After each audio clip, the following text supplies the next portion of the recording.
제가 언젠가 서울의 호텔에서 사람을 만날 일이 있어서 아반떼 차를 끌고 서울에 갔었습니다. 근데 사람들이 쳐다보지도 않는 거예요. 저리 가라고 그냥 이렇게 손가락질만 하고. 근데 바로 제 뒤에 에쿠스가 오니까 얼른 달려가서 문을 열어주면서 아주 서비스가 만점인 것을 내가 이렇게 보면서, 야, 이거 뭐 차 가지고 사람, 이게 차별을 하는구나 하는 생각을 하면서 사람들이 외모를 너무나 중요시 하는구나 하는 생각을 가진 적이 있었습니다. 근데 하나님은 절대로 외모를 중요하게 보지 않아요. 오직 마음 중심만을 보시는 것이 하나님이십니다. 그래서 위로가 됩니다. 왜냐하면 하나님까지 우리의 중심과 외모를 같이 보신다면 어떻게 되겠습니까? 근데 하나님은 중심을 보시기 때문에 우리 중심만 아름답게 한다면 하나님 앞에 얼마든지 축복의 사람이 될 수 있기 때문에 정말 우리 중심만 보신 하나님 앞에 우리가 얼마나 감사한 마음을 가져야 될까를 생각해 볼 수 않을 수가 없겠죠. 여기 외모라고 하는 말은 여러 가지로 볼 수가 있는데 생김새를 말합니다. 키가 도 큽니다. 얼굴도 준수합니다. 어디를 봐도 뭐 영화배우처럼 훌륭하죠. 정우성이가 어제 텔레비에 나오니까 뭐 사람들이 정신없이 정우성 울려대더라고요. 아마 영화배우 같은 사람을 좋아하지 않나 하는 생각도 가져보는데 하나님은 그렇지 않죠. 학벌을 얘기하기도 합니다. 좋은 대학 나온 사람, 가문을 말하기도 합니다. 태어날 때부터 금수저인 사람들, 부모를 잘 만나서 좋은 집에 태어났습니다. 자라나는데 돈 때문에 전혀 걱정 없어요. 어느 정도 열심히 하기만 하면 별로 어려움이 없이 크는 사람들을 얘기하게 합니다. 이런 것들이 사람들이 보는 기준입니다. 그러나 하나님은 이런 외모를 중요시 생각하지 않습니다. 이런 외모 중심으로 사람을 찾지 않는다 그 말이에요. 오늘 본문의 내용이 이겁니다. 이스라엘 백성들이 왕을 달라고 하거든요. 왜? 주변에 왕이 있으니까. 근데 하나님은 왕을 사실 허락할 마음이 없었는데 하도 달라고 하니까 왕을 주는 겁니다. 세우는데 첫 번째 왕이 사울 왕이었습니다. 근데 첫 번째 왕이었던 사울 왕이 굉장히 겸손했어요. 그래서 나는 작은 지파 중에 하나고 그 다음에 왕이 될 사람이 아닙니다 하면서 그 장롱 뒤에 숨을 정도로 그렇게 겸손했거든요. 근데 왕이 되고 난 다음에는 완전히 달라지는 거예요. 사람이 이렇게 달라지면 골치 아픕니다. 근데 이 사울 왕이 그렇게 됐어요. 너무나 변질되는데 하나님 말씀에 순종하지 않습니다. 선지자의 말에 따르지 않습니다. 그래서 하나님은 경고를 몇 번을 합니다. 수없이 경고를 날리지만 이 경고장을 무시합니다.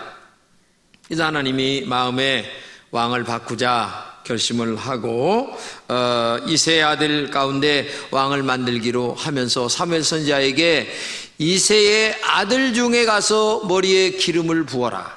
내가 왕을 바꾸겠다. 그래서 이 사무엘 선지자가 기름병을 들고 정말 이새의 아들 중에 왕을 만들려고 갔습니다. 근데 오늘 본문에 보게 되면 첫째 아들인 이 엘리압을 볼 때에 얼마나 외모가 준수한지 키도 크고 얼굴도 잘생기고 왕이 될 만해요. 그러니까 야, 이 사람인가 보다 무릎 꿇어 하고서 이제 기름을 부려서 왕을 만들려고 하는데 하나님이 감동을 안 주시는 거예요. 그러면서 여호와의 기름 부으실 자가 과연 주 앞에 있도다 이렇게 생각할 정도로 대단했는데 마음에 감동이 없는 거예요. 이때 하나님께서 이렇게 말씀하십니다. 다 같이 읽겠어요. 그러나 주께서 사무엘에게 이르셨다.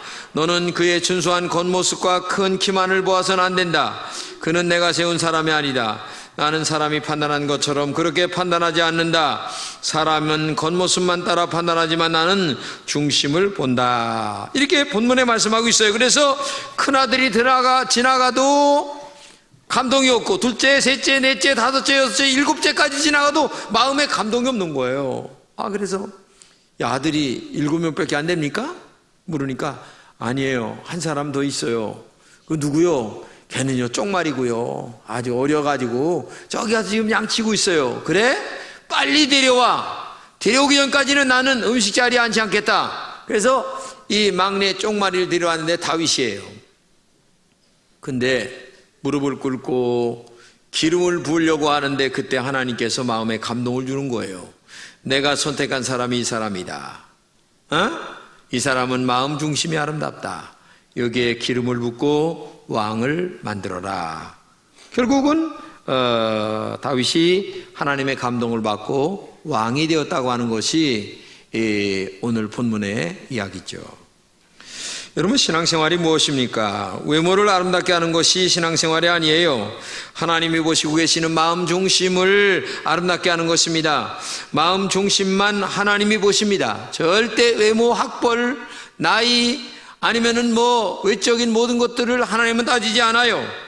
마음만 아름답기만 한다면, 마음 중심이 하나님 마음에 들기만 한다면 하나님은 그 사람을 들어서 축복을 하시고 그 사람에게 은혜를 내리시는 분이 하나님이세요. 그래서 항상 신앙생활은 뭐냐? 내 마음 중심이 하나님이 보실 때에 복을 받을 만한 마음 중심인가? 이게 중요한 겁니다. 나의 마음 중심에 하나님의 성령이 임할 수 있는가? 하나님은 오직 우리의 마음 중심 하나만 보십니다. 마음 중심에 어떤 생각을 가지고 있는가를 보시죠. 그러므로 신앙생활은 뭐냐? 마음 관리를 잘하는 게 신앙생활이다. 성경을 같이 한번 읽겠습니다. 시작. 여러분은 머리를 꾸미며 금붙이를 달거나 옷을 차려입거나 하여 거치장을 하지 말고 썩지 않은 온유하고 정숙한 마음으로 속사람을 단장하도록 하십시오. 그것이 하나님께서 보시기에 값진 것입니다. 우리는 외모를 치장하는데 돈과 시간을 많이 들입니다. 그러나 하나님이 기뻐하시는 우리의 내면을 단장하는 데에는 소홀히 하는 경우가 너무나 많이 있어요. 이게 신앙생활에 실패하는 이유 중에 하나입니다. 그러면 하나님이 보시는 중심이라고 하는 이 원어적 의미는 뭐냐? 한마디로 얘기하면 내부 인간을 얘기하는 거예요. 우리의 이 속사람을 얘기하는 겁니다. 보이지 않는 속사람. 그래서 10길 물속은 알아도 한 길도 안 되는 30cm도 안 되는 인간의 심성은 모른다. 이런 말씀 있잖아요. 인간은 믿었던 사람에게 배신당할 때에 너무나 마음에 아픈 상처를 많이 받아요. 그래서 인간은 속마음을 정말 몰라요. 앞에서 예하고 뒤에서는 아니요 하는 게 인간이기 때문에. 성경 말씀을 같이 읽겠습니다. 그러므로 우리는 낙심하지 않습니다. 우리의 겉사람은 낡아지거나 우리의 속사람은 날로 새로워집니다. 보이는 것은 잠깐이지만 보이지 않는 것은 영원하기 때문입니다. 이렇게 말씀하고 있어요. 눈에 보이는 겉사람은 8, 90년 동안 살다가 죽는 겁니다. 아니올 사람은 아무도 없어요. 그러나 우리의 속사람은 하나님의 나라까지 영원히 가는 겁니다. 그러므로 여러분의 속사람을 하나님이 보실 때에 아름답게 화장을 할 줄 아는 영적 지혜가 있어야 된다는 얘기죠. 이 속사람. 그러면 구체적으로 우리의 내부 인간이 이 속사람은 뭐냐? 첫째는 마음을 말합니다.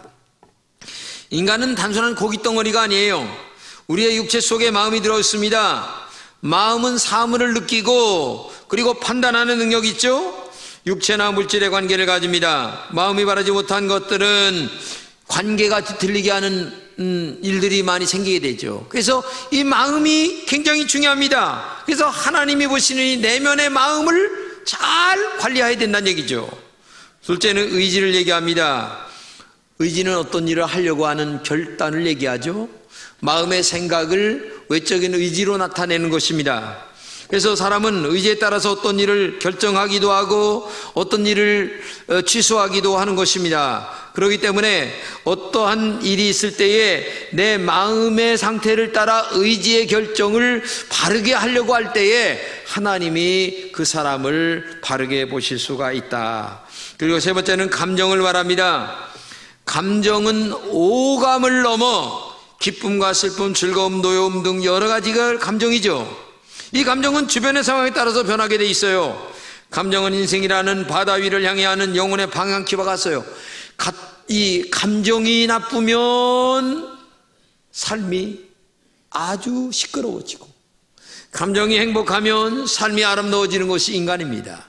그렇기 때문에 이 감정 관리를 잘하는 것이 신앙생활 잘하는 거예요.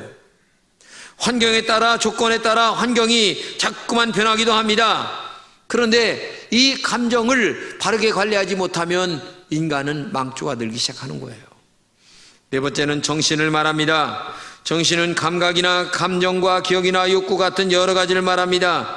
정신은 어떤 것을 생각하는 것을 말하죠. 그리고 어떤 것을 아는 지식, 어떤 목표를 가지는 것 등, 올바른 정신이 없이는 올바른 목표를 가질 수 없기 때문에 그렇죠. 그렇기 때문에 이 인간의 내부 인간, 이 인간이라고 하는 것은, 내면의 인간이라고 하는 것은 어떤 하나만을 가지고 인간이 어떻다 이렇게 되는 게 아니에요.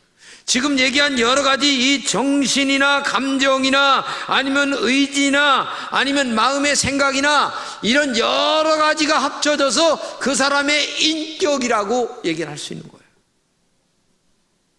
하나만 가지고 얘기하는 게 아니에요. 그렇기 때문에 오늘 중심이라고 할 때에 이런 여러 가지를 하나님이 보신다는 것을 생각한다면 여러분과 제가 이런 여러 가지를 마음속에서 바르게 만들려고 하는 마음이 있어야 되는 거죠. 성경을 나같이 읽겠습니다. 시작. 너희 안에 이 마음을 품으라고 그리스도의 마음이니 종의 마음을 가지라고 하십니다. 십자가에서 죽는 마음을 가지라고 하십니다. 너희 안에 이 마음을 품으라. 예수 그리스도의 마음, 그것이 뭐냐? 종의 마음, 그리고 너 날마다 죽는 마음, 이걸 가지라는 거예요. 이때 아름다운 중심이 만들어지게 되죠. 그러면 다윗을 선택하여 왕을 삼으시듯 하나님이 여러분의 인생을 축복으로 만들어 주신다는 거죠. 그러면 어떻게 아름다운 중심을 가질 수 있을까요? 우리의 마음 중심을 아름답게 만들어야 되겠는데, 이 중심을 아름답기 위해서는 영적으로 예민함과 깨어있음이 있어야 됩니다. 영적으로 잠들면 안 됩니다. 영혼이 깨어있지 않으면 나귀가 소리를 쳐도 깨닫지 못하는 발람의 현상이 우리에게 일어나요. 마음의 중심이 여호와를 통하여 항상 깨어있어야 된다는 얘기죠.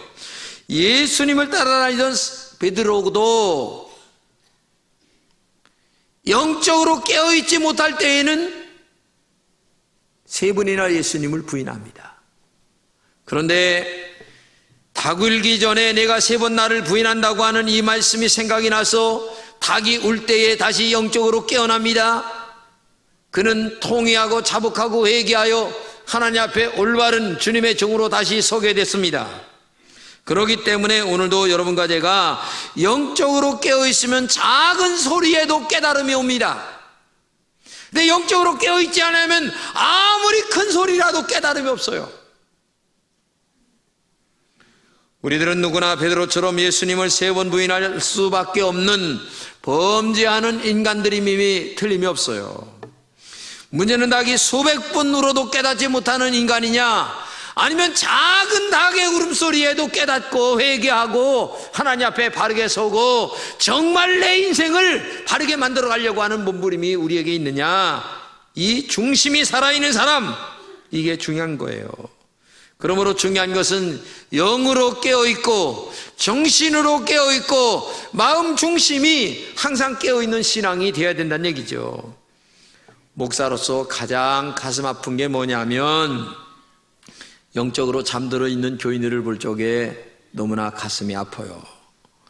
아무리 말씀을 전해도 항상 나는 아니야, 다른 사람이 그렇지, 나는 아니야, 나는 아니야. 그런데 목사가 볼 때에는 바로 너다, 이렇게 볼 수밖에 없는데도 불구하고 나는 아니야, 나는 아니야 하면서 잡혀있는 분입니다. 이런 분들은 신앙적으로는 가장 위험한 분들이에요. 정말 영적으로 깨어있으시기를 바랍니다. 내가 영적으로 잠자는 사람이 아닌가 한 번쯤 깊이 생각해 보시길 바라요. 영적으로 깨어있다는 것은 나는 항상 부족한 사람이야, 항상 회개하는 마음으로 무엇인가 하나님의 은혜를 더 깊이 들어가려고 하는 몸부림이 있는 사람이 영적으로 깨어있는 사람이에요. 깨닫게 될 때 회개합니다. 회개할 때 하나님의 은혜가 주어집니다. 회개할 때에 더 말씀에 깊이 들어가는 은혜가 있는 거예요. 우리가 살면서 가끔 속이 안 좋아서 토할 때가 있습니다. 그런데 토하고 나면 속이 시원해질 때가 많이 있어요. 그런데 어떤 때는 토하고 싶은데도 토하지 못할 때가 있어요. 영 토할 것 같은데도 안 토해져. 그러면 속이 메시껍고 뭔가 속이 뒤틀리게 돼 있어요. 영적으로도 똑같습니다. 하나님 앞에 분명히 이것은 회개하고 잘못하고 용서를 구하고 다시 한번 돌이켜야 될 일이 있는데도 이걸 토해내지 아니하면 그 영은 점점 더 속이 골마가고 있다는 사실을 우리가 알아야 돼요. 그렇기 때문에 심령이 평화롭고 행복해지고 심령이 은혜롭고 하나님의 성령의 충만한 은혜가 임하기 위해서는 항상 우리의 내면의 세계에 잘못된 것들을 토해내고 작은 것에서도 민감하게 하나님 앞에 회개하며 나가는 그런 영적 자세가 우리에게 있을 때에 아름다워진다는 거죠. 다 같이 하나님 말씀을 읽겠습니다. 백성들아 시시로 저희를 의지하고 그 앞에 마음을 토하라. 하나님은 우리의 피난처 시로다 말씀하십니다. 하나님 앞에 마음을 토하라고 하십니다. 그러면 시원해집니다.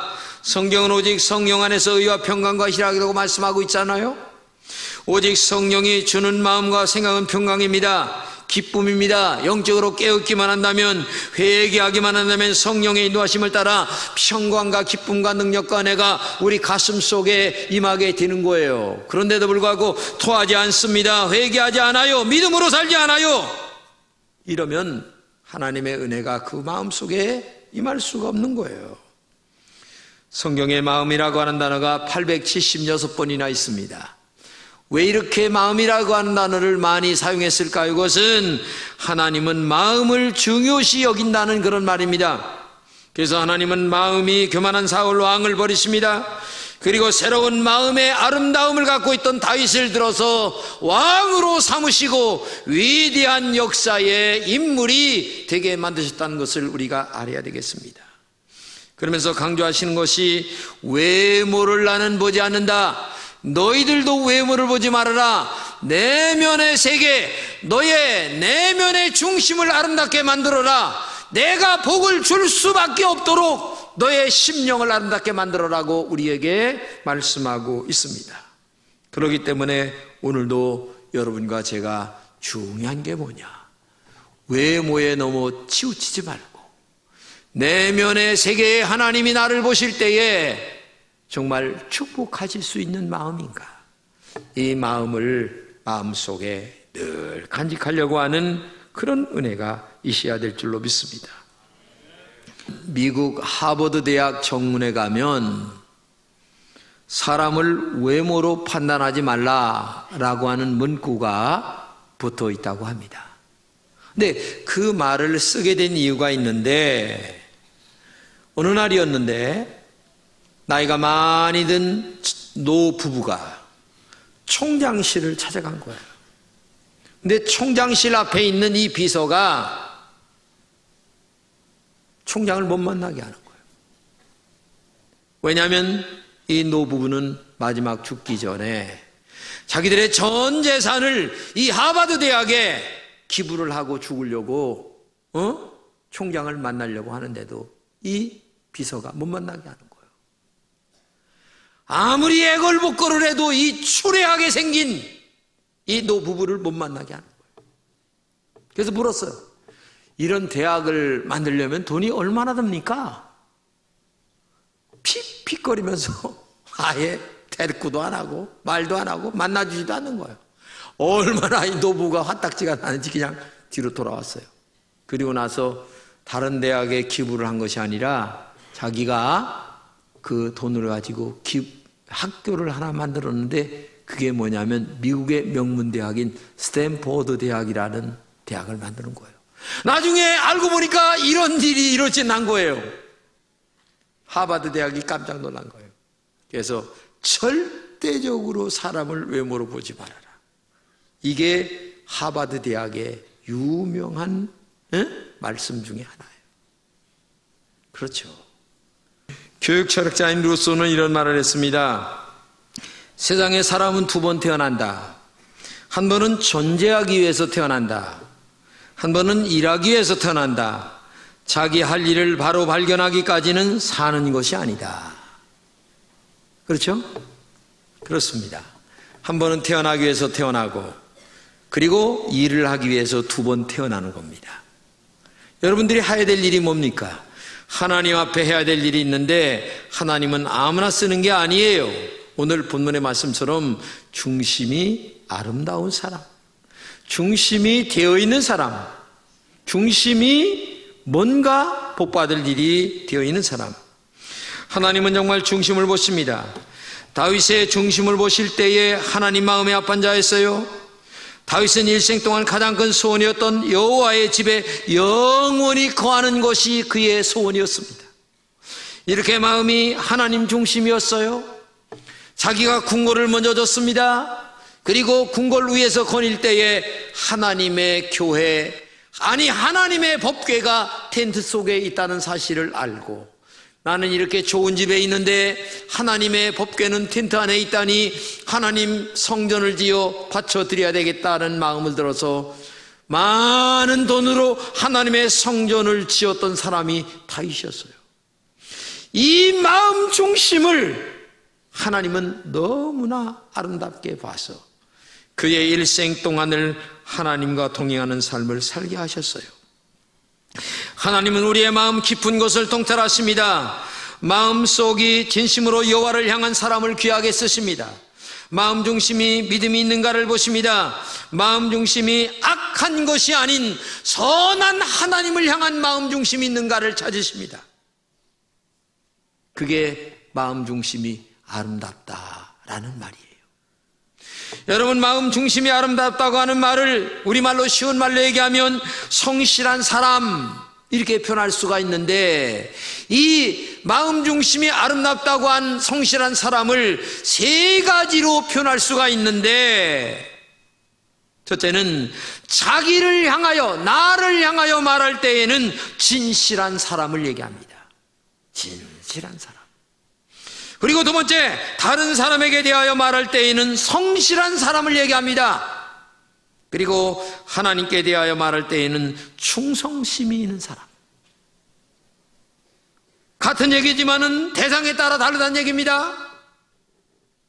자기 재산에 대하여, 자기 자신에 대하여 진실함, 다른 사람에 대하여는 성실해, 하나님에 대하여는 충성스러워. 이게 중심이 아름다운 사람이에요. 나는 우리 금천교회 모든 성도들이 정말 복받기를 원합니다. 나는 여러분들이 올 한 해 동안 다시 한번 하나님의 은혜 가운데 거하여 그저 연말 결산할 때에 한 해 하나님 은혜 가운데 잘 지내왔습니다, 축복이었습니다, 감사합니다, 이런 신앙의 고백이 여러분들에게 있기를 원합니다. 그러기 위해서는 하나님이 여러분들을 축복하셔야 되는 거예요. 어떤 사람은 축복하겠어요? 마음 중심이 아름다운 사람, 자신에게 진실하고 정직하고, 그래서 주일 성수 잘해야 되는 거예요. 주일날이면 낮에도 나오고 저녁에도 나오고, 우상숭배 절대 하지 말아야 됩니다.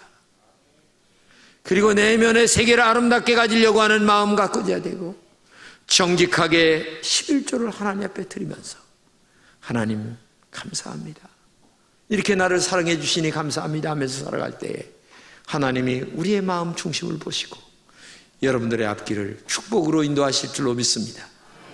하나님은 외모를 보지 않아요. 마음 중심을 보십니다. 성령 안에서 기도하시고 말씀을 보시면서 더 깊은 내면의 세계를 아름답게 만들어가는 여러분 되시기를 주님의 이름으로 축복합니다.